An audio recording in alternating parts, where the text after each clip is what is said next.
why don't we start? So this is, as you know, the last of our training sessions, and they've been incredible. We have done, I counted them up, and I think we've done 25, something like that. And some of you have been to every single session, and that is amazing. Some of you have done a few of them, and some of you, maybe this is your first one, but welcome anyway, because we have had some incredible people on these, I want to call it a show, on the show, let's call it the show, on the show. And we've found out how people are, you know, what makes for success. And I think that at the end of these talks, we've got a pretty good idea, I think.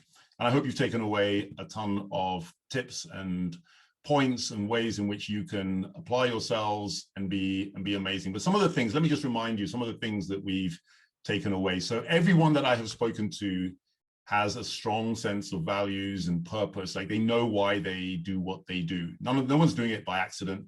No one, by the way, is doing it for the money, really. People are doing it because they want to change the world and because they want to make a difference. There's a really, really strong sense that I'm doing this because I can make the world a better place. Something else about being successful, everyone that I've spoken to has done their 10,000 hours. I think it was Malcolm Gladwell who talks about 10,000 hours. You put in your 10,000 hours and then you know what you're doing. And that's a really important point. Because I think today a lot of people think you kind of show up and maybe you do 6 months or a year and you're done and you should know everything. It doesn't work like that. It takes a long time and a lot of hours and a lot of diligence and a lot of grit and resilience. That's the other thing that people have, is this strong kind of ability just to pick themselves up and just apply themselves day after day, just getting better and better. And people also, I think, have a very strong ability to execute, to get stuff done. No one I've spoken to is all about the chat. People talk, but then they do things. They actually deliver on the promise. They do what they say they're going to do. And ladies and gentlemen, if you are going to make it, you are going to have to do the same thing. You're going to have to figure out what needs to be done, and then you're going to have to do it. Also, people are really good at understanding what lessons they need to learn from failure. And maybe they don't really see failure as failure. It's more about something that didn't quite work and they have to try again and they have to figure out how to do it better. But they don't get crushed by failure and they don't kind of leave it and just say, well, I'm done now. I'm going to go and do something else. They come back and they come back again and again. And if they fail again, they come back again and they keep coming back. They also have social capital. People who are successful have social capital. They know people. Maybe they don't know everything themselves, but they know people who know other people, and they have a way of being able to pick up the phone or drop an email to someone and say, can you help me out with this? Can you put me in touch with this person? Will you do this for me? And by the way, they don't just take, they also give, they give back. So they're very quick to return a favor. They're very quick to say yes to me when I call up and I say, would you please come on a hot summer's evening and would you please come and talk to some of our interns? They're very quick to say, of course I'll do that. I would have a very busy day. They don't say that, but they do. They're all super busy people. They're running organizations, and yet they turn up, they show up, and they give of their best. And so, with all that said, I would love to welcome my guest this evening, Michelle Scrimgeour. Michelle is Chief Executive Officer at Legal & General Investment Management. And Michelle, I'm delighted that you're here. Thank you so much for joining us. David, thank you. And you know, you're one of the people that no one ever says no to, by the way. I'm sure you know that. Well, I don't know. Maybe I don't know. Tell maybe me you're how right. you do it.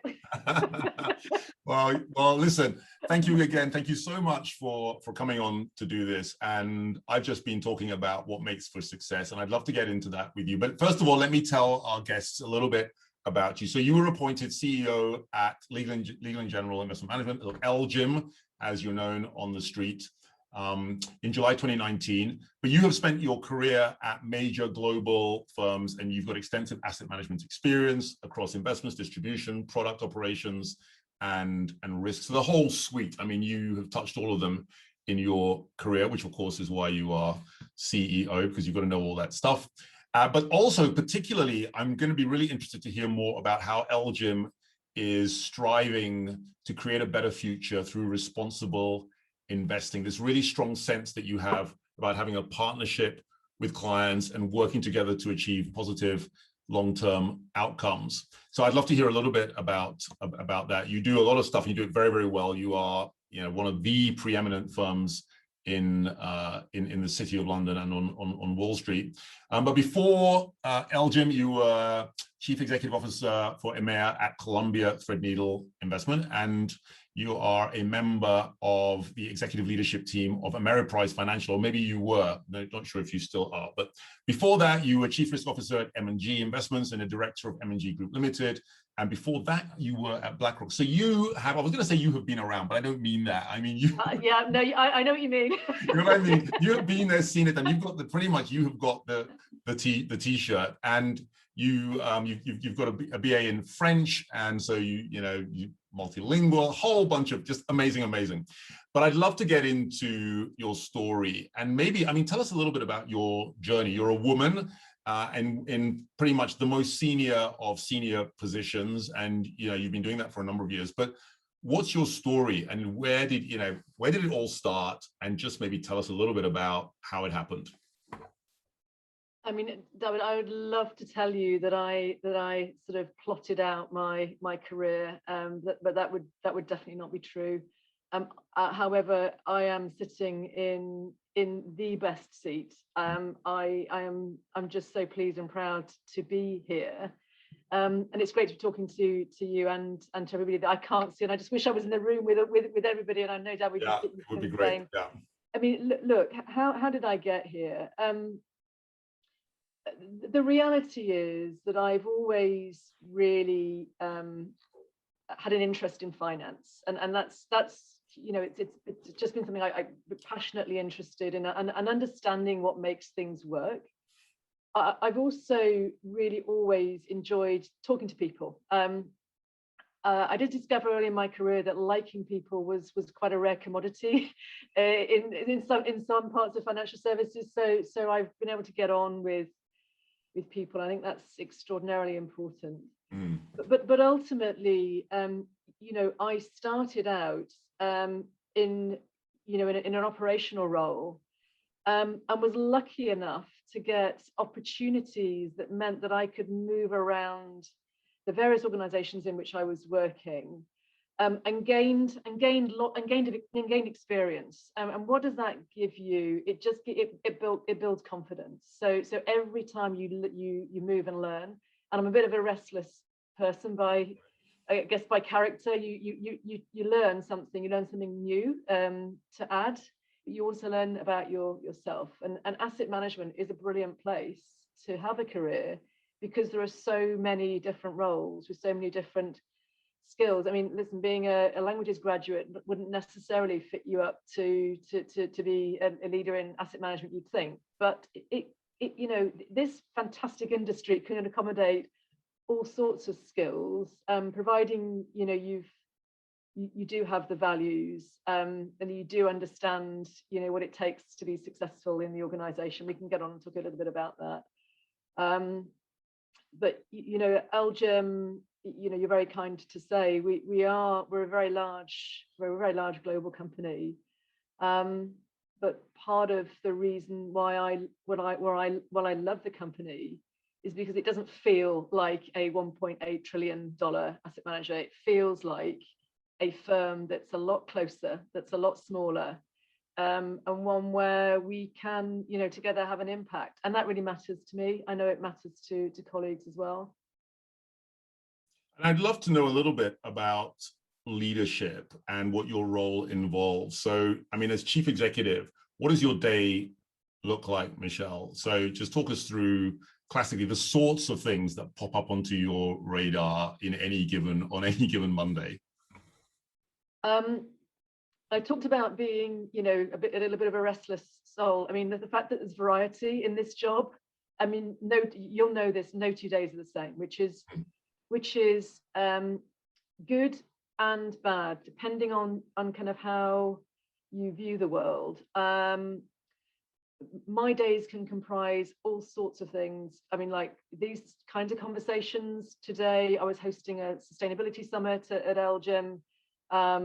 Tomorrow, I'm chairing 2 board meetings. I've got a bunch of meetings with colleagues throughout the day. I've got my executive team. We meet twice a week formally. I'm talking to all of them individually as well. And of course, then talking to clients, very important part of my job. I love that aspect of my job. And that can be checking in with clients. It can be talking to them about new business, talking about different solutions. It can also be engaging with colleagues across the wider organization inside the whole of Legal and General. That's an important part of my role and part that I enjoy.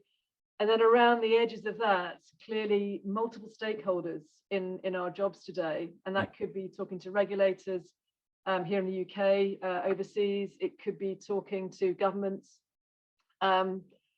It could be talking to a client who's got a problem and trying to help them find a problem with an individual pension. It's all sorts of dimensions. Wow.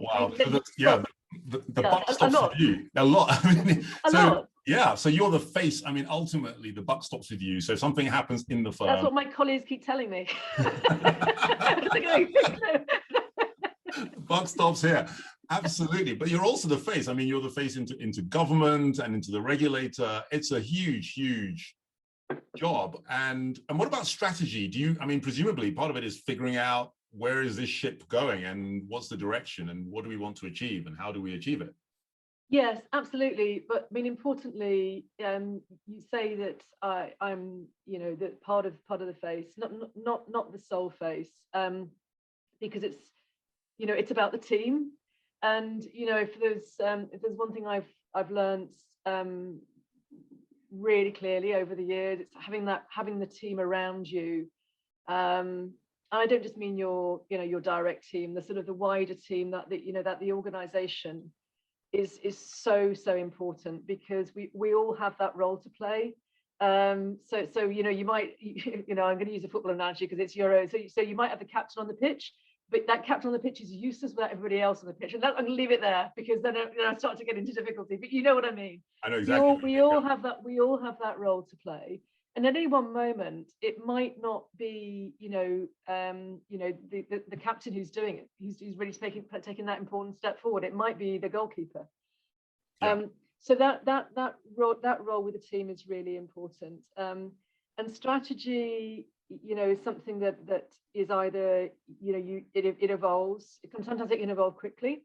Sometimes it has to, or it evolves over time. But part of the job, I think, of leaders is to understand what you've got and then figure out what to do with it, and then to kind of set that vision for the firm, and try and get everyone pointing in the same direction with that vision. And presumably obviously the team that you have around you is crucial, just as if you want to win, win a game of football, the people that you select, the England team it's a very, very carefully selected group of individuals for their individual talents, but also because they fit together and because together they make an amazing team. How do you go about choosing your team? What are you looking for in the people that you bring around you, the close team that you run the firm with? It's really important, and I'd have to come back to we don't all look the same. We don't all think the same, and that's really, really important. But we share a common set of values. So I talk about culture being right at the center, so you can get all sorts of things right and wrong. You have to get culture right. So that core sense of where our red lines are collectively, if I could put it that way. So being straightforward, collaborative, purposeful, those things really matter. I'm really pleased to say that the leadership team at LGIM is one of the best teams that I've worked with. We also support each other, and that's important, because the reality is that given that it is about the team, from time to time things are not always going to go right or smoothly. In business they very rarely do. So you need that team, but you need that complementary skill set. So when we're looking for people to bring in, and whenever I'm meeting them, one of the reasons I'm meeting them is to think about how will that person work with our culture. The skills, you know, the technical skills, you know, at a certain point you take them for granted, and or you can train them. But there are some things it's really difficult to train. Yeah, and I mean, that makes sense, David. It makes perfect sense. I'd love to talk a little bit about culture, because we've got several hundred, and in fact, very soon we're going to have several thousand interns going into multiple firms with very different cultures across very different sectors. Tell us a little bit about culture. What do you think our interns should be looking? What does a great culture look like? How do you know when you found a great culture versus a toxic culture? I mean, what does good look like? Yeah, you know, it tends to be the case, well, can be the case, that you only know it's not right in some organizations when it goes wrong. And so and what do I mean by that? And then there are so many examples of firms that have failed, and ultimately, you know, investigations happen, and there'll be an event, but underneath it all, there was probably something culturally that wasn't quite right. Yeah. So what do I mean by that? It's the kinds of things that I look for are an understanding of risk taking. So what does that actually mean? So is it appropriate? I think about the way that people are incentivized. So does that feel right given the strategy of the firm? I think about what do people say when you're not in the room? So it's that sort of conversation that's is really important to me. There's something about being honest and straightforward. So are you prepared to front up to me and say X or Y, or do I hear it in a slightly different way? And a really good example for me, and this is where I've seen things which I've felt uncomfortable with in at various points in my career, is when something is happening that isn't quite right. Someone's not being treated in the right way, and the firm might not always react to that in the way that I would think is appropriate. So for me, no one is ever bigger than the firm. Doesn't matter what position they are, and that I think it takes it. You know, it's important the organization recognizes that. So the way that firms handle good and bad behavior, I think, is a really important marker. You know, if you're starting off in an organization, are people friendly? Are they willing to give of their time? Yeah. Is it difficult to get a meeting with somebody? Do they keep canceling on you? Do you feel you're being held out on? Do you, those sorts of things around the edges? And that starts to form a picture. You know, having been in a CRO role, you tend to look out for these things quite extensively. CRO, help us with CRO. I beg your pardon, Chief Risk Officer. Risk Officer. Key partner to the Chief Executive Officer. Absolutely. Now you have been incredible in that you have taken not one intern, not 5, not 10, not 15, but an incredible 17 interns off this program. And if I don't hear a round of applause through my Zoom, then I'm not listening properly, because that's an insanely great thing that you've done. Thank you. I can't thank you enough. And I've wanted to have you on here so that I could just say from me to you, and from us, the founders, to you, just thank you so much for doing that, because 17 shows the way. I mean, that is a real statement of intent. But tell me, why do you care so much about this program? And you've talked about being responsible and doing the right thing, and this is very much that. But maybe why do you care? Why do I care? You know, David, I think we might have had this conversation before, but you know, I was brought up by a really strong mum, and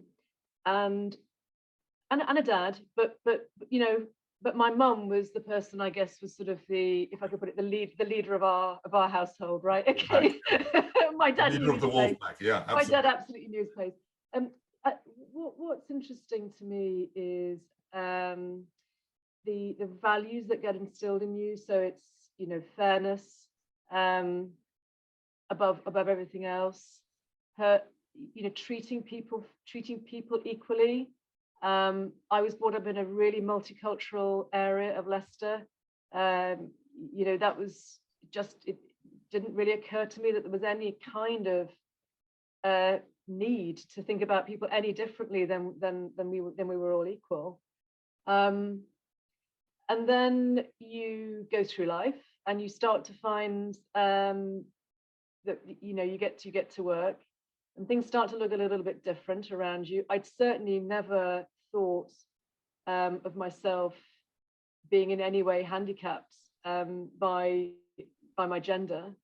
I still don't, by the way, but I've seen throughout my career that has held a number of women back. And I look across our industry and look, it's over 30 years now. Obviously, I started as a child. Really, you started when you were early teens. Yeah, no, like you. But it is different than when we both started, for sure. I remember looking out, you know, across the Merrill training floor, and there you were, and yeah. Right. We know things have improved, but they have not improved as quickly as they could. So I'm massively optimistic. My nature is to be optimistic. So I would say, okay, with the right motivation and determination, this can be so much better. And actually, I've, you know, the great thing about colleagues at LGIM is everyone's saying exactly the same, is, well, this is a great initiative. Let's get behind it and see what we can do. That's, you know, see what we can do. Does that make sense? It makes perfect sense. And I know that you started off with a more modest number, like maybe 10 or something, which was still incredible. But then other people heard about it and said, I want to get in on that. And then other people did. And suddenly you're up at like 17, right? That's nothing like competition, right? Yeah, as everyone's like, I want to be a part of this. Yeah, absolutely brilliant. And we've got some comments coming in on the chat saying amazing engagement. Thank you. Wow, that is amazing. Thank you so much. That's from Elizabeth and from Ayana. Amazing. So we've got lots of kudos coming in. And listen, I've got people here asking some questions, and I'm going to come to them. So put your questions in here, ladies and gentlemen, because I am going to pull you into the conversation with Michelle. But before I do that, Michelle, just tell me maybe a little bit about when things don't go right, because to become chief executive, you have to have demonstrated through your career pretty consistently, I guess, that when things don't go right, you are able to handle the situation, you know what to do. Imagine you walk in the morning with your croissant and your cup of coffee and you're good to go. And then someone walks in and just says, Michelle, this has just happened. And it's like, oh, it's a, you know, oh dear moment. This was not supposed to happen. This wasn't how I thought my day was going to go. What do you do in those situations? And how do you deal with days that don't go right, that really don't go right? Yeah, I think you never stop learning, right? You never ever stop learning about yourself and about the world that you're in. So you definitely don't have all of the answers. But I mean, COVID, the pandemic was a massive test. Yeah. And I guess what I've learned, and what I learned last year, and what I guess I've learned over the years, is that you have to be able to stay calm. You have to be able to take decisions without 100% of the information. You have to be able to exercise really strong judgment, and that's not always easy with not all of the facts. And you absolutely need that support network, and that's the team. That's, you know, around you, your friends, your network around you.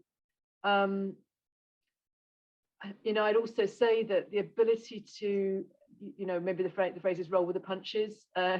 You've got to be able to pick yourself up and just keep on going.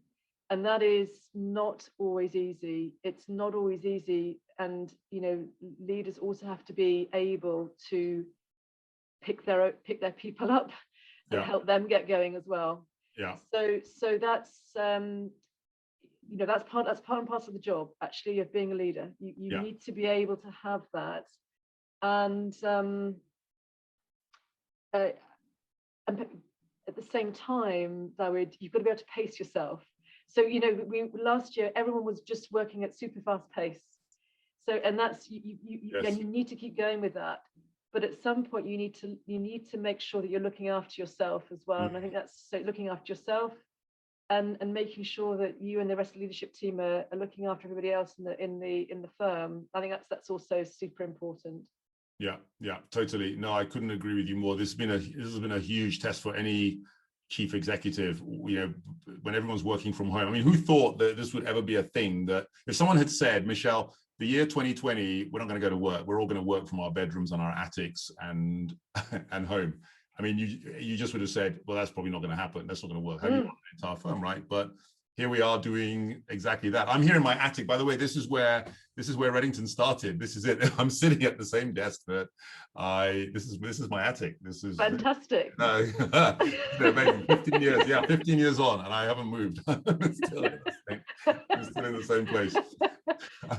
But listen, ladies and gentlemen, listen to this. This is really powerful stuff, right? Because what Michelle is talking about is what you need to be able to do from day one, pretty much. You need to stay calm. You need to understand that no matter how bad your day is, it's not the end of the world. You can pick yourself up. Tomorrow's a new day. You have to learn to exercise good judgment.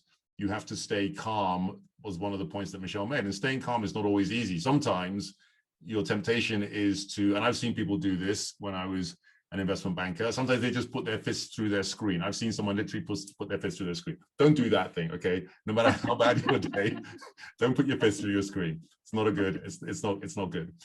But this business of staying calm and making good decisions is totally key, right? For even for interns starting out. And I mean, I guess I would ask this question, Michelle. What advice would you give to this cohort who are about to start? Some of them I think have even just started. If you want to be amazing and you want to stand out, what do you think are some of the attributes that people like you or the people that they're going to be working for will be looking out for? What does good look like in an intern? So what I think I said, we can teach the technical. What we can't really teach you is motivation, is drive, curiosity. I mean, doing basic things like this is going to sound really old-fashioned, Dawood, but being polite, turning up on time, looking smart, being responsive, those sorts of things, but alongside curiosity, ask questions. And this is a great opportunity. Grab the opportunity. If someone said to me, just grab every single opportunity because they're there to do something with. I think the other thing is, just use it. It's a learning experience. So we're not looking for 100% perfect. I mean, who's 100% perfect?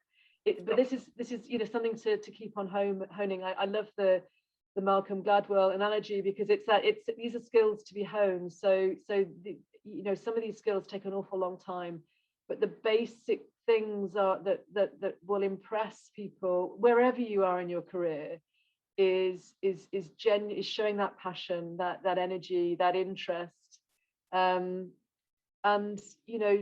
be hardworking. Do work to a high standard. Don't honestly, I think I was a little bit timid earlier on in my career. I would say don't be afraid to ask questions. And if people don't come back to you, that probably tells you something as well. I think you maybe asked the wrong question, but you maybe need to go and find somebody else. So keep on asking the questions. That's what I would maybe say. Yeah, that's really helpful. That's really helpful, Michelle. And what would you say to some of our ladies and gentlemen who, unsurprisingly, have a degree of, well, let me just say it, fear about coming into this industry? It's maybe not something that they know much about, and they almost feel like they shouldn't really be here for whatever reason. Maybe they didn't go to one of the great universities or didn't get the greatest degree, which by the way is me. I didn't go to the greatest university. I didn't get the greatest degree, but I'm now in my advanced stages of my career, so that's okay. But if you're just starting out, you can end up with this thing they call imposter syndrome. What encouragement or reassurance can you give to people who are really quite nervous and maybe not even sleeping well at night as D-Day approaches, the first day of their internship?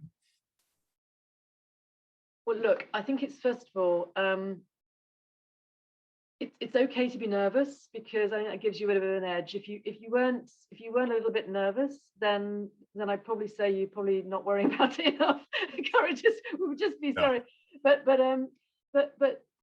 you know, interesting. I think we at some point everybody has what you might call imposter syndrome. Yes. Right? Everybody. I would maybe just to reflect a little bit on the way that I started out. Listen, I went to Sheffield University. I had a great time. It's not a top university by many people's reckoning, but actually I wouldn't change it for the world. I met my husband there. I really enjoyed my time there. I met some of my closest friends there, and you know, 30+ years later, we're all still best friends. So I wouldn't trade it. I have a degree in French. Today, people will probably look at that and go, you know, well, it's maybe that's not quite right. But you know what? As I said to you, it doesn't really matter. What matters is that you show aptitude, that you show character, that you show determination, you show that you care. Those things really do matter. You know, I can honestly tell you that there are some times when I sit in meetings today and I think, you know, do they really mean to invite me? I was wondering that. I thought, yeah, look, it happens to me all the time. Absolutely. It doesn't, you know, it's one of those, it's part of being human, right? Yeah, totally. Look, I've told this story before, but I'll tell it again. It's such a humiliating, well, it wasn't humiliating, but I tell you what, just thinking about it makes me go hot and cold. So I just joined Merrill Lynch. So it's in 2000, I think. So what are we, 21 years ago? I just joined, and I'd come from NatWest Capital Markets, and somehow they got the wrong idea. They thought I don't know what they thought I was an expert in. I mean, I knew my stuff in one area, but they thought I knew something about tax. And what I knew about tax, you could write on the back of a stamp. Anyway, they pulled me into this massive meeting. And it was all super complicated. I had no idea what anyone was talking about. There were lots of boxes on the whiteboard and lots of arrows going from one box to another. I was just completely lost. And I thought I was just there to observe. And suddenly someone said, well, we're delighted that we've got Dawid, who's just joined us now. He knows all about this. And Dawid, do you think this works? Maybe you could just talk us through the pros and cons. I mean, literally. I mean, and knowing you blanked an answer, did you? No, I just froze, and I basically, it was obvious. I mean, I blanked, but it was obvious the guy, I added zero value to the thing. I mean, it was just, yeah. And anyway, those are formative experiences though, aren't they? Yeah, absolutely. They are. They are. I walked out, I almost called my boss up to say, can I come back? But I was like, no.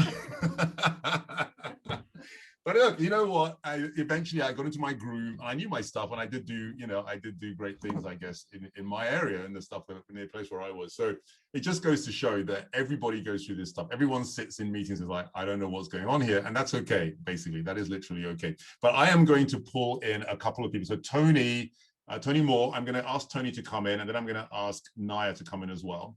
So Naya is actually one of the LGIM interns. And so, actually we've asked Naya's question, but maybe we'll get Naya in anyway. And then we've got Happiness. And Happiness is going to ask a question about how you decided. Anyway, look, I'm going to let them ask their question. Okay. So Tony, Julie, can we pull Tony into the mix? And then let's see what Michelle says. So let's see if we can get Tony in here. I'm hoping we can. If we can't, then I am going to ask you the question anyway, which is, what are 3 things you would do again at the beginning of your career? So I guess you're starting out your career. If you were to say, look, these are 3 things, given my time again, these are 3 things that I would do, what would those 3 things be?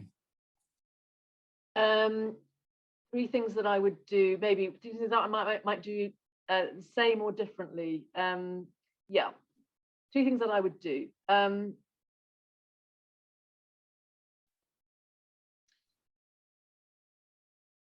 I've always worked really, really hard. Sometimes people would say we maybe work too hard. That's just me. So I would not change that. I think it's really, really important. What does that look like, by the way, Michelle? What does working really, really hard look like? Does that mean working all weekend? Does that mean working till midnight? Does that mean, what does that mean? Yeah, no, so look, what it means is working long hours when they need to be worked, and making sure that you take time out when it doesn't. That's for me, that's how I manage myself now. Right. And look, you know, in some jobs you're always available. That's just the reality. Yeah. It doesn't have to be like that, and you need to sort of work out where your boundaries are. So I think that would be the first thing. The second thing that I would do is I would probably, and I think this is really, really important, is particularly as you go through your career, it's obviously important to have a great relationship with your boss. It's really important to have fantastic relationships with your peers. So I would make sure that you use that peer network. You've got people that you can talk to inside the firm, outside the firm. And then I would maybe just link that to having a mentor. I don't think I appreciated the value of a mentor until I actually got one. And that's so I think those would be things that I would maybe just say for people, or mentor or a buddy, or, you know, at some point, it's just having that person that you can trust, who's also prepared to say that was great, that wasn't so great. Does that? Yes, exactly. And did you have someone in your career who maybe not so much, you know, but have been helped and guided you? Were there people who stood out that in your early years kind of took an interest in you and just said, Michelle, you know, I would go this way? Maybe not necessarily an official mentor that you went to regularly, but were there people who, looking back, you would say, you know, they helped me? Yeah, no, 100%. And somebody who went on to be my boss and then, you know, has become a friend. I'd say probably about 7 or 8 years into my career, definitely saw something in me that I didn't see in myself. Right. It's often the way, isn't it? But you know, sometimes you just need a bit of a kick up the backside, don't you? That's I certainly, you know. So there was sort of a, you know, waiting for people to notice that you were doing a good job. Actually, doesn't always get you there. So it's sort of, he was kind enough to have seen that I was good, and was kind enough to actually give me the nudge that I needed to take a different job. Yeah. It's amazing how that story just keeps surfacing. That person, which, by the way, ladies and gentlemen, is a key point, because you will find yourselves in a position where you can do the same for other people. We talked about this, didn't we? This idea of lifting as you climb, lift as you climb. So even now in your internship, be thinking about people that you can reach out to say, look, I made it. I'm an intern now at LGIM. I'm an intern. I've made it. Here's how I did it. Here's how. This is what you need to do. Here's how you need to do things as well. To people who are much younger than you, maybe people who are about to make decisions in life that aren't the smartest decisions, reach out to them and say, it doesn't have to be that way. There's a better way. Okay, we're going to talk to Naya. So Naya, and I don't know if we can get Naya in, but if we can't, don't worry. She says, I'm one of the LGIM interns. Thank you very much for the opportunity. I would like to ask what you feel. And you know what, Naya's here. Here she is. And hi, can you hear me? We can hear you. Yeah, don't worry. We can't see you, but don't worry. That's okay. So I know. Don't worry. Hello. That's cool. Ask your question. Go on. Thank you again. I was going to ask what you feel an amazing intern looks like, but I feel like you've mostly answered that question.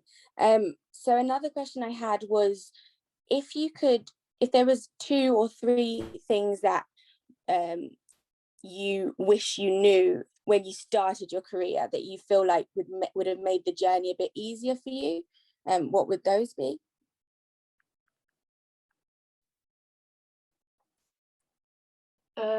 Crumbs. Yeah, no, look, I think change is a constant, would be something that I would say, Naya. Change is a constant. You need to be able to, it's a bit like there's a resilience comment. You need to know that, be prepared to absorb the change, go with the change, and sometimes grab the change, grab the opportunity of the change. You know, I think there's sometimes you know, I maybe allow myself to get a little bit too comfortable. I don't think getting comfortable is good. That is for me really quite important. So change is a constant. And maybe just about a little bit back to what I was just saying to Dawood, lean on people. You don't know all of the answers. You don't have to know all the answers. I'm you know, some of my less good tendencies, a bit of a perfectionist. That can also sometimes mean that sometimes I'm a bit of a control freak. Apologies to any of my team who might happen to be listening, but that you know, those are things which you know, I know. But you need to be able to delegate, lean on others, make sure that others are, you know, that because other people have the answers. You know, those would be things I would probably say. I don't know if that was 3 or maybe it was. No, that's really. Yeah. No, I think those are really useful. Yeah, definitely. I think becoming comfortable is an easy thing to do. So it's good to, and I think change can always be scary. So knowing it's coming is probably easier to accept. Yeah, totally. Brilliant. Thank you so much. Yeah, thanks for your question. We might have happiness. Let's see if happiness is in the mix, and then we've got like maybe time for one more after that. So Adela Sola, maybe we'll have you as well, but let's see if we can get happiness in the mix. Here she is. Hi. Hi. Hi, Happiness. Thank you so much. Hi, Michelle. My name is Happiness, and I am an incoming summer intern, and I'll be interning with in the Merchant Bank division of Goldman Sachs. So I just wanted to know, you have a background in French. So how did you decide to you know, take this finance career path?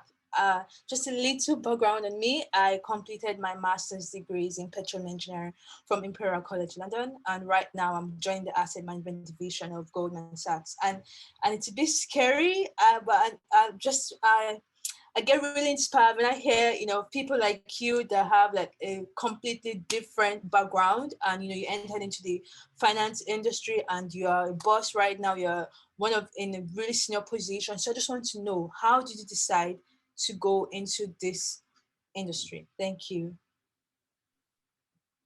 Well, I mean, what I could have said, Happiness, is I honestly, when I was starting out, I'm not sure that I knew what asset management was. I have to be honest with you. And I think one of the challenges throughout my career is actually getting people to understand what asset management is as an industry, and all the fantastic things that you can do inside asset management. You know, my first job was actually inside what was called SG Warburg Asset Management at the time. That was that company doesn't exist anymore. So it was an investment bank, effectively.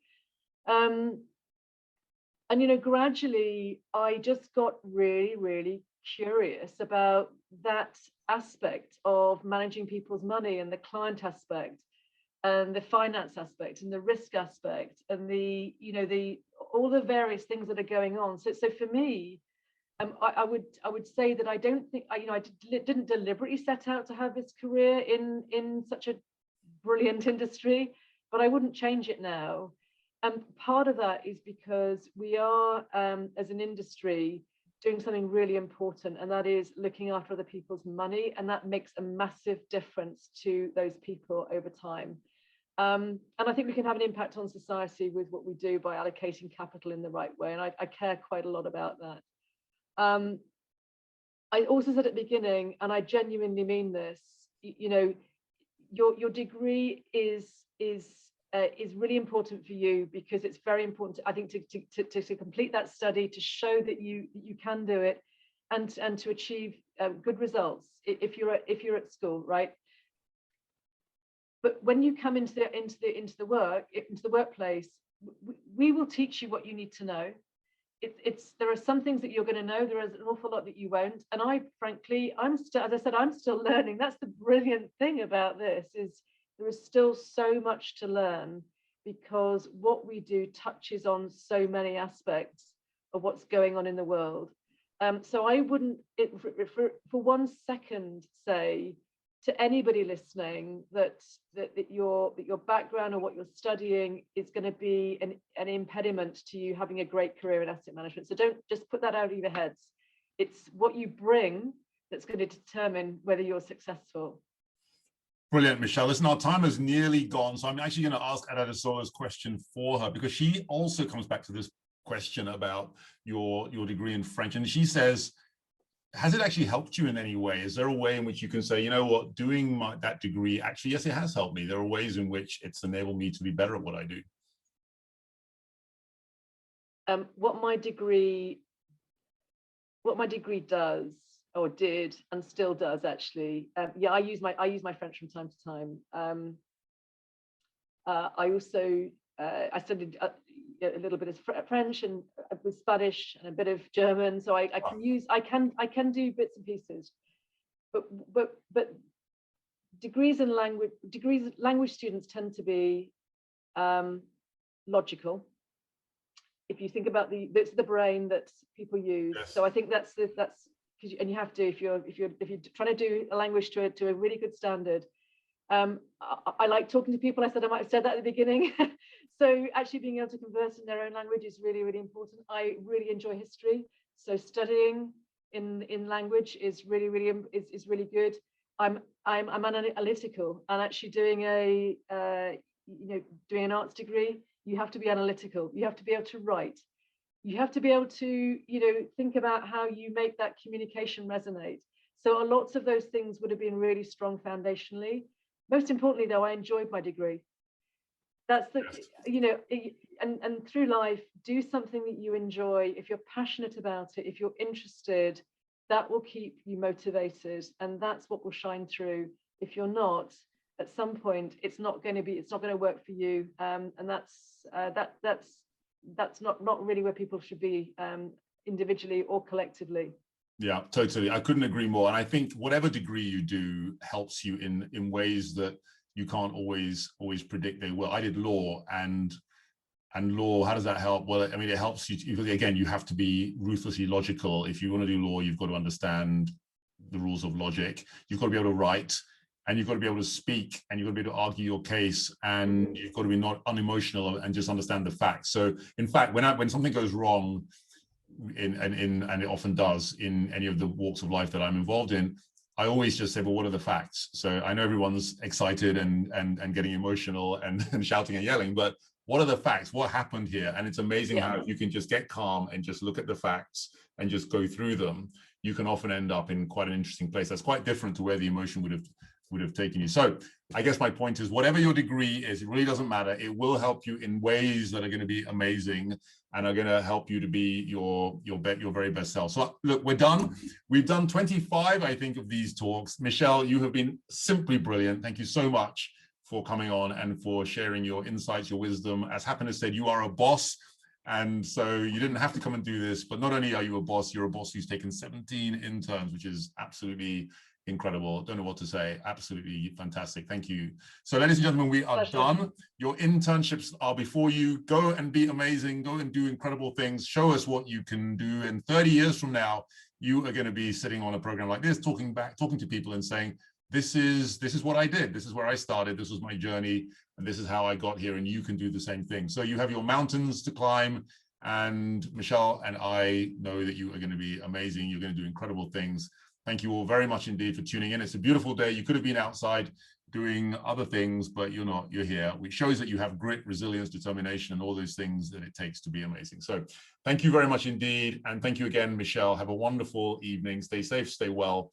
And we will see you all again sometime soon. Thanks, everyone. Thanks. Bye-bye. Thank you.